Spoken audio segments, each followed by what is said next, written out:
ان پر تنقید کا حق آپ کو حاصل ہے، ان سے اختلاف کا حق آپ کو حاصل ہے. وہ حاکم مطلق نہیں ہے، وہ عامل نہیں ہے.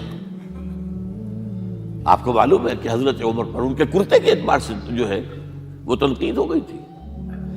تنقید کرنے والا کون تھا؟ سلمان فارسی رضی اللہ تعالی عنہ، جن کے بارے میں حضور نے فرمایا سلمانو منا اہل البیت، یہ تو ہمارے اہل بیت میں سے ہے. اتنا قریب.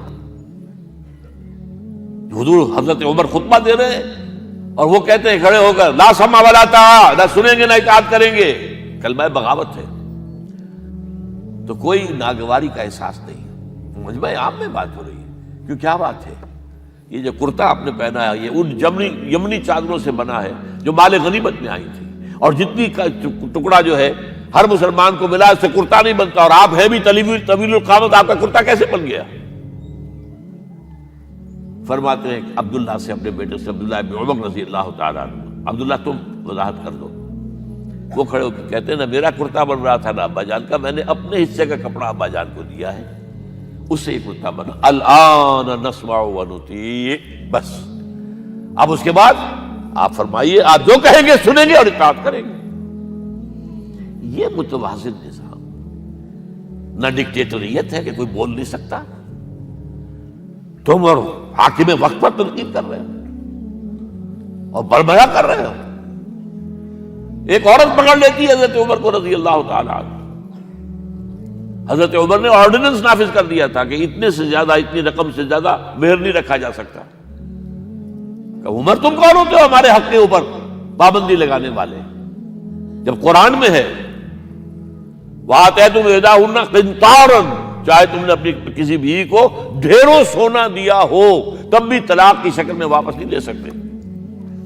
قرآن قنطار کہہ رہا ہے، آپ کون ہیں روکنے والے؟ اور حضرت عمر فرماتے ہیں آج ایک عورت نے عمر کو دین سکھایا، آرڈیننس واپس.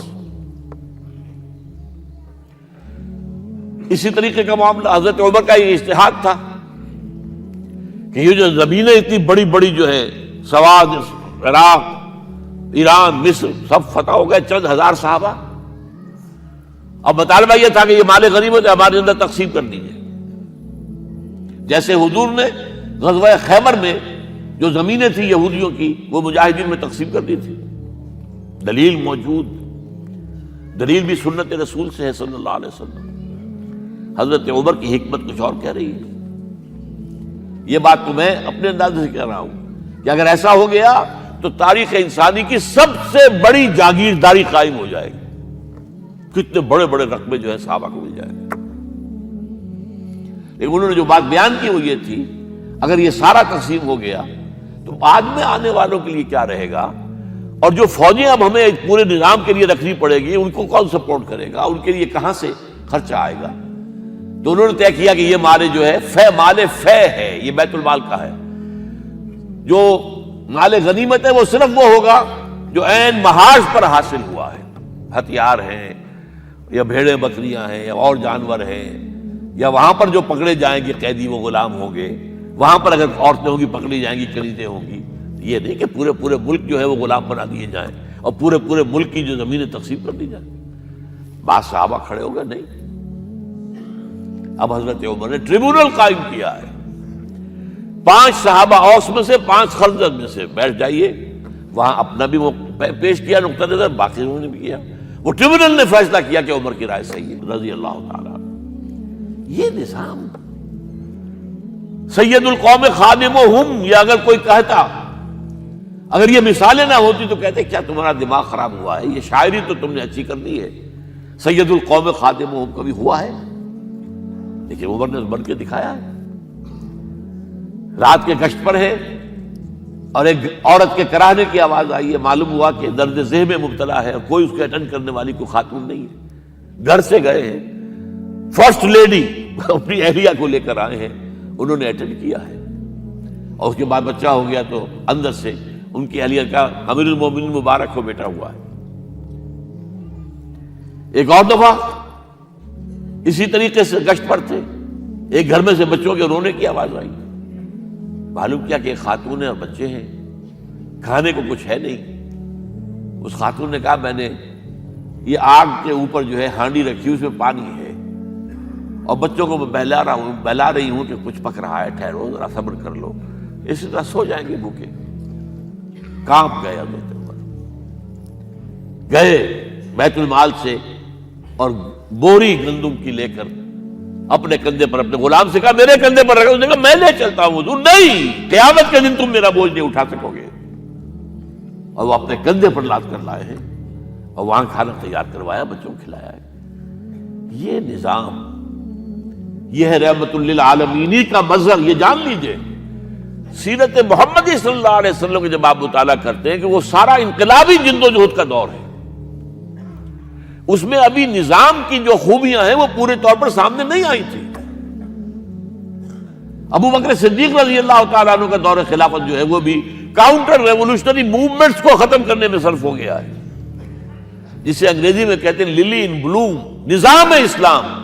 اسلام کا نظام عدل اجتماعی جو ہے ایک کھلے ہوئے پھول کی طرح نظر آئے گا حضرت عمر رضی اللہ تعالیٰ عنہ کے دور خلافت میں۔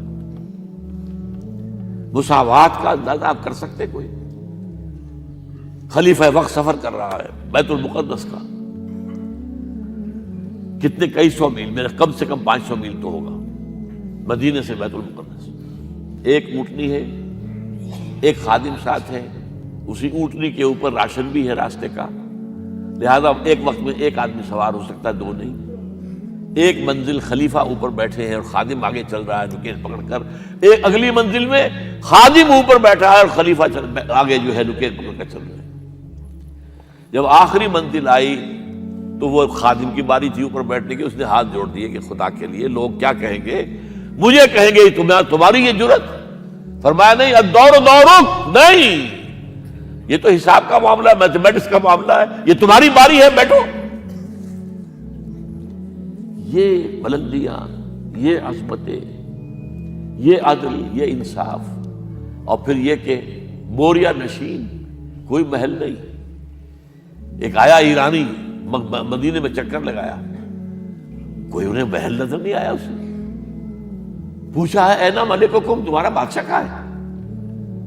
جواب دیا گیا لیس لنا ملک بل لنا امیر، ہمارا کوئی ملک نہیں ہے، بادشاہ نہیں ہے، ہمارا امیر ہے۔ کہاں ہے تمہارا امیر بھائی؟ وہ بیت المال کے کچھ اونٹ گم ہو گئے تھے، سب تلاش کر چکے، نہیں ملا، ہمارا خلیفہ خود گیا ہے۔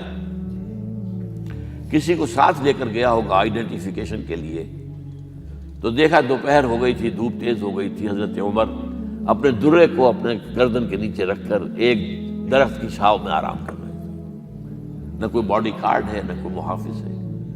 انہیں وہی کھڑے ہو کر کہا اے عمر، تم انصاف کرتے ہو تو تمہیں کوئی ڈر نہیں ہے، اور ہمارے بادشاہ خون پیتے ہیں لوگوں کا، وہ کانپتے رہتے ہیں، انہیں اونچی اونچی فصیلیں چاہیے، بڑے بڑے فوجی چاہیے، انہیں تو بہت اسکواڈز چاہیے کہ جو ان کی حفاظت کریں۔